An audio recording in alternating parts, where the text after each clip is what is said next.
New at 10, Houston is going to run out of money within the next year. That's the warning from the city's top finance official. Yeah, and the city just lost a lawsuit over mismanaged funds. So now upwards of 100 million taxpayer dollars have to be spent each year for badly needed street and drainage improvements. But there's also a big catch here. Leaders did not budget for it. ABC 13 Shannon Ryan joins us live at City Hall to explain this. Shannon?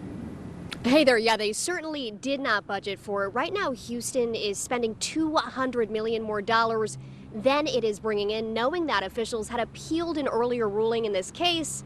They just lost that appeal, meaning it's time to pay up, and we just don't have the money. There may be few things more reliable in the city of Houston than our floods and our potholes.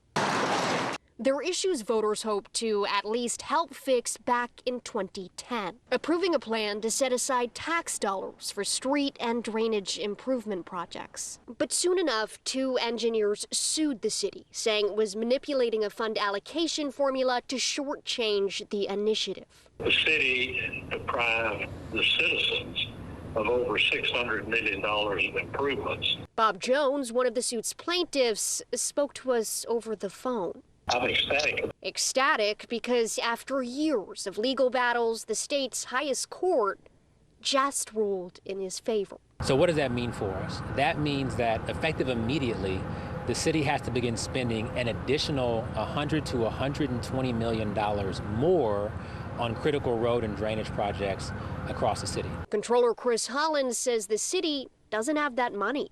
When this fiscal year finishes come June, it's set to be in a $200 to $250 million budget deficit. Means we're spending a lot more money than we're bringing in. This compounds that problem. By bumping the deficit up to at least $300 million, the same number that is in the city's general fund, the equivalent of its savings account. And so we have to make one of two choices, and they're both difficult. It's either making serious cuts to critical city services, or it's finding new revenue sources, or some combination of both. And I've talked to a lot of officials about this, and as for concrete plans on how the city plans to make up this budget gap, right now there really isn't one. Now, in a couple of weeks, an Ernst & Young citywide audit, its findings are set to be released, and officials hope that those results will at least help steer them in the right direction. Live at City Hall, Shannon Ryan, ABC 13 Eyewitness News. Fourth largest city in America. Very important info. Thank you, Shannon.